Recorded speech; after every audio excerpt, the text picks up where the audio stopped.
Bon, on continue l'aventure. Donc, je t'ai mis les protections sur le brossian, hein, débile. Ça, faut mettre une tige, une vis et serrer délicatement. Donc, je vais pas faire un tuto là-dessus. La question est de savoir, est-ce que quand on achète l'option ouïe de requin, les ouïes qui servent à rien, c'est juste pour boucher les trous moins moches, et sait-on mettre le protection de chute? Ça, c'est la bonne question. On va savoir.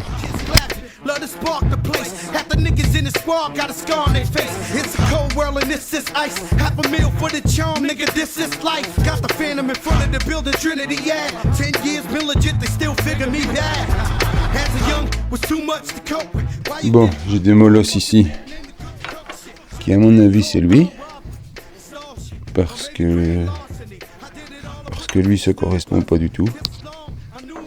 Voilà, donc c'est tout simple, donc faut baigner ça.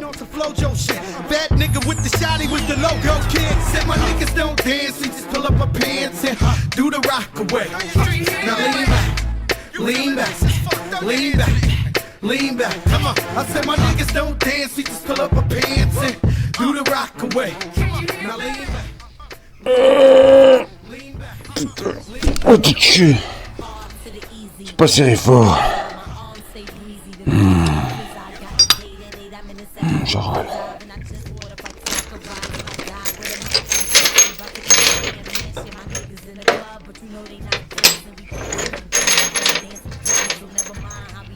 Ok. Il manque une grosse baboule.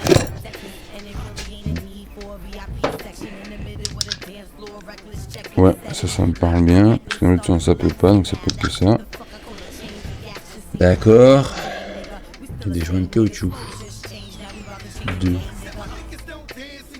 Ça c'est pas bon.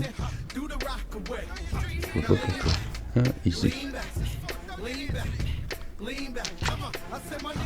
Ouais, ça c'est nickel. Donc ça se met là. Lui, ici. Je peux constater qu'en toute logique, j'ai deux vis ici les mêmes. J'ai deux top blocs, donc d'office ça va être ceci. Ça devrait être des grosses rondelles pour un ampli max en compression. Donc en toute logique, c'est ça. Qui veut dire aussi que ça va venir ici dessus. C'est bon. Donc ça, j'ai pigé. D'accord. Donc je refais, hop, ça c'est de la logique. Un handicapé peut trouver tout seul. C'est bon. En toute légitimité, ça implique aussi que ce filet-ci était au moteur. Si j'ajoute une épaisseur ici, d'un centimètre, je présume donc que c'est elle. Voilà, en toute logique, qui doit aller là-dedans pour avoir une profondeur de filet pareil. C'est normal. Et donc de fait, les deux autres.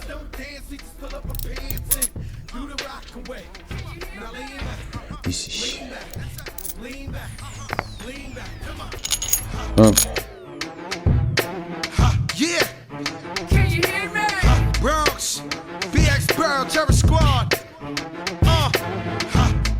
Big Pun forever.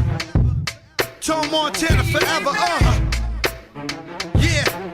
Streets is ours. Come on. Nah, man. It ain't never gonna stop. Ah, donc ça retombe juste. Il y a moyen. Ok. Si je remets mon bazar ici. Et que, entre guillemets, c'est en plastique, ce truc.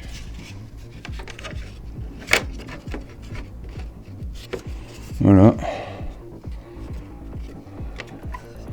Bon, en gros, je coupe les lettres ici. Et c'est tout, quoi. Donc, ouais, c'est jouable. Donc, ça ne gêne pas. C'est parfait. Donc, il faut flinguer elle. Prends pas la tête, cutter.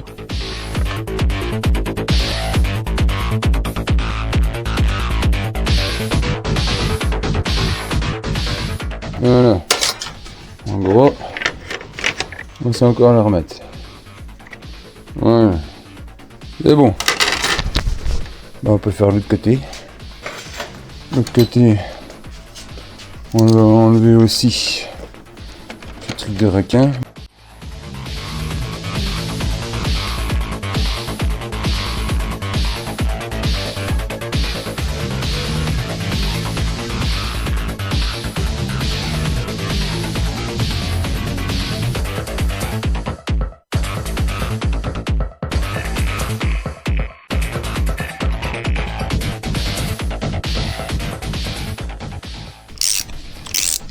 L'assemblage est pas mal.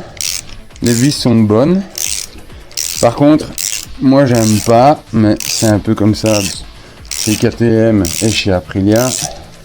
Ils ont tendance à tomber amoureux du lock-kit bleu. Gros avantage, c'est que t'as pas la surprise que t'as un truc qui se dessert tout seul. Gros inconvénient, c'est quand il faut travailler dessus. T'as du lock-kit bleu surtout. Ça c'est chiant. Ici j'ai bien compris qu'on garde l'élément d'origine qui se met par dessus. Lui il rentre plus de poil dedans. Alors plus de poil c'est pas le terme. Mais il doit. Donc l'ajustage n'est pas ouf ouf. Mais on sent que c'est serrant. Donc ça va y aller, mais ça va retapoter.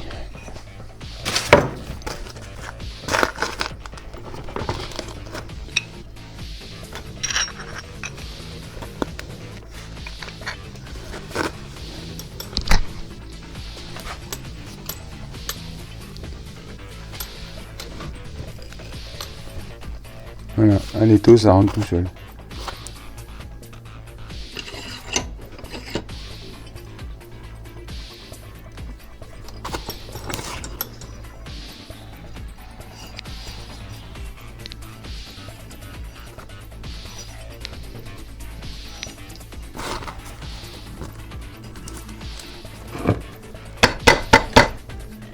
Parfait. Voilà, donc faut le presser un peu et il y va tout seul. Moins qu'on puisse dire, c'est que ça tient.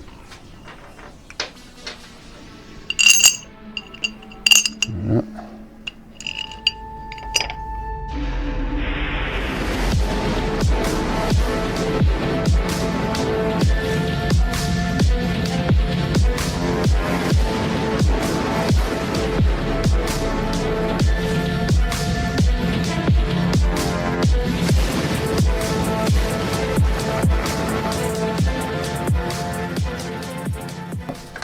Et ça alors, il pourra se repositionner comme ceci. Et dans ce goût-là. Bon, ce qui a déjà été fait. Donc j'ai mis la protection de chute. Il y a les diabolos pour pouvoir mettre la béquille d'atelier. Il y a la suppression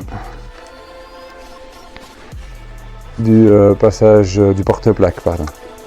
Il y a la préparation au système de caméra. Il y a les éléments ici de pose-pied passager qui sont partis. La petite sangle est partie aussi. J'ai installé une selle haute confort plus épaisse pour avoir plus de distance entre mes fesses et les cale-pieds. J'ai mis les protections de chute. J'ai adapté les huiles de requin là, pour pouvoir passer les protections de chute. Il y a les leviers racing. Il y a les protections de levier en pouic. Il y a la fameuse transformation pour pouvoir mettre un diabolo avec une béquille d'atelier. Comme ça, je suis pas embêté par le T de fourche inférieur ni par prendre par en dessous de la fourche à cause du système de refroidissement qui ne sert à rien. Il y a ma bulle noire, les petits trous, les plaquettes. Je pense que ça, je vais le virer. Parce que ça, c'est simplement collé. À la limite, il faudrait peut-être percer, enlever la colle qu'ils ont mis. L'origine, là, parce que ça, c'est si je tire fort. Ah, là, c'est simplement collé. Mais si tu veux de l'appui aérodynamique et gna gna gna, faut au moins le visser, quoi. Moi, je crois que je vais virer la colle. Je vais virer tout ça, enfin, je verrai bien. Qu'est-ce que j'ai encore? Ouais, le levier d'embrayage. Donc ça, c'était fait aussi, je l'avais déjà dit. J'ai les protections de réservoir, tout ça, c'est fait. Donc maintenant, pour le moment, j'ai encore dans mes stocks les protections de butée de direction, le mécanisme de soutien de tige de transmission boîte de vitesse pour éviter que quand on met trop de choc dans la boîte, ça casse. Un pignon 14 dents, des plaquettes de frein de course, un T de fourche complet avec les bracelets démontables Comme ça, quand on tombe, on change que les tubes. Plus facile. J'ai encore des protections de carter moteur. Je pense que ce que je vais faire maintenant. Et j'ai encore le filtre RKN. Et tout un kit de commande reculée. Et là, ça a l'air bien compliqué à monter. Donc, on va voir. Voilà, je vais attaquer les protections de carter. J'ai déjà enlevé la vis qui est là, une vis qui est là, et celle qui est là. Ok. Ouh purée. Je vais faire la clé plate. J'ai pas envie de démonter tout le carénage maintenant. Pour ça. Ah.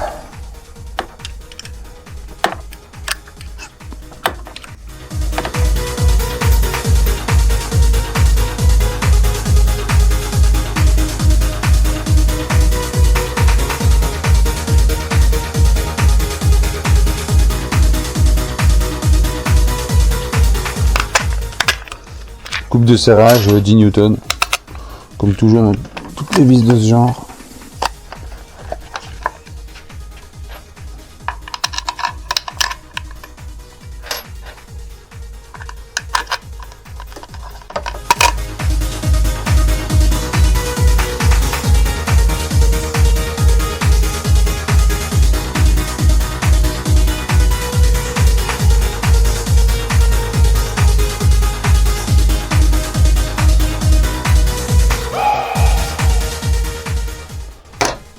Non, bah on va faire de même de l'autre côté. Donc j'en ai une là-haut, ok, une ici. Ouh, une petite tache de saleté, mon Dieu.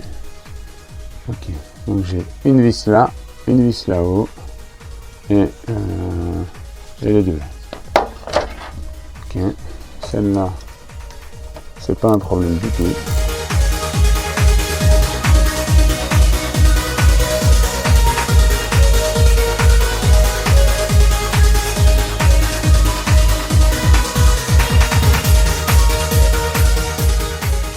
Le vis ici, le vis là.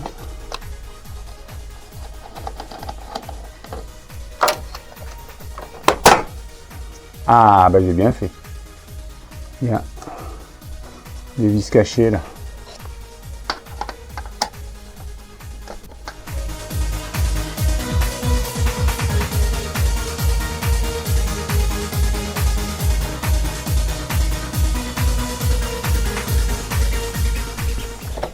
Voilà, et là, tu vois, sans forcer, je suis chill.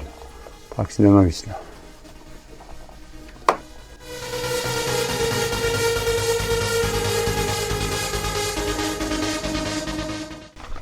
Donc 1, 2, 3, 4.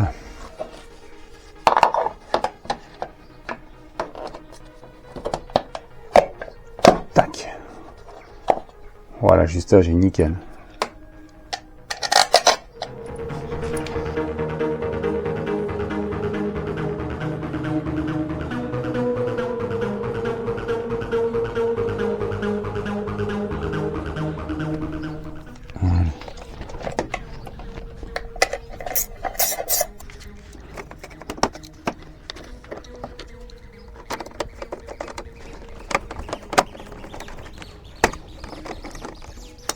Hein? Bon, ça c'est fait. Bon, on va démonter lui parce que ma pièce là, elle va se mettre là-bas, normalement.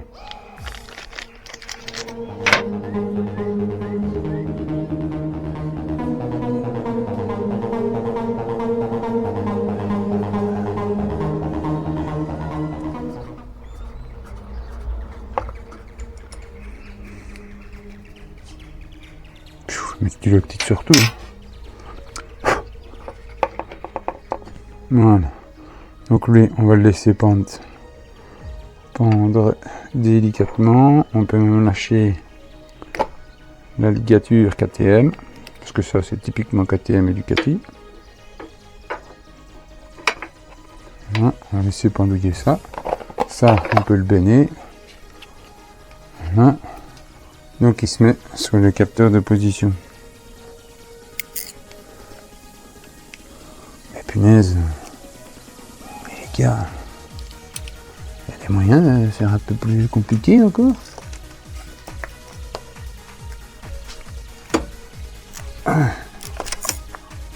Là par contre c'est pas facile. L'accès est un peu pour j'avoue.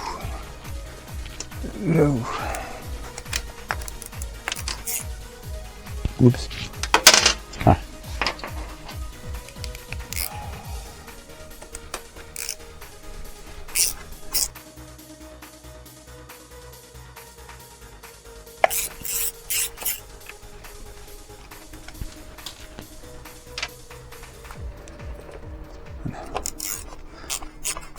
Tu vois le capteur là-bas. Il faut défaire les deux vis du capteur pour mettre la pièce de renfort. Ce n'est pas obligatoire.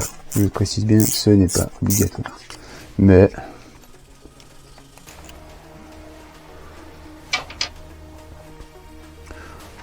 si c'est pas obligatoire et que ça sert à rien, je la voulais. Voilà.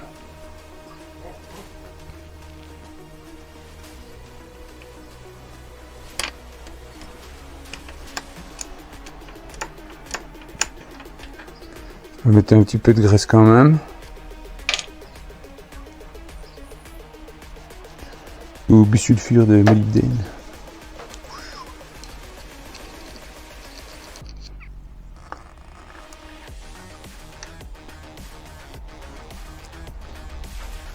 Cet élément là, franchement, si t'as pas envie de l'acheter, bah le fais pas. Parce que c'est pas facile.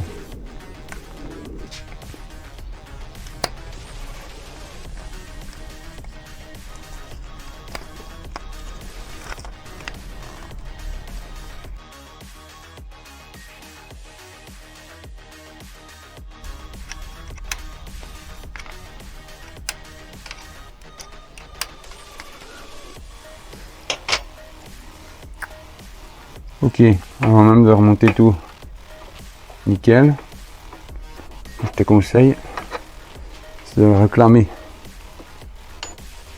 même à l'arrache. Hein.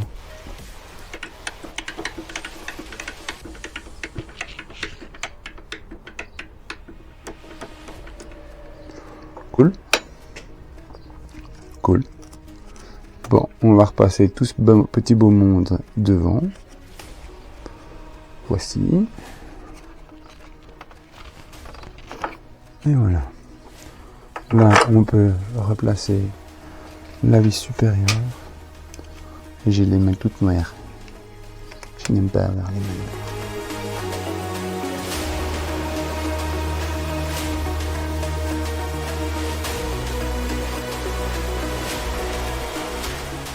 Voilà, pas plus fort. Ça doit pas être serré hyper méga fort. Ça, là.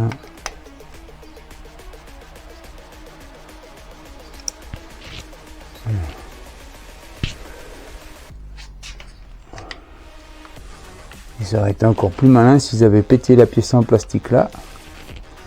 Là tu peux faire tes réglages, tu peux serrer, tu peux tout faire sans bouger. Je pense que je vais péter la pièce.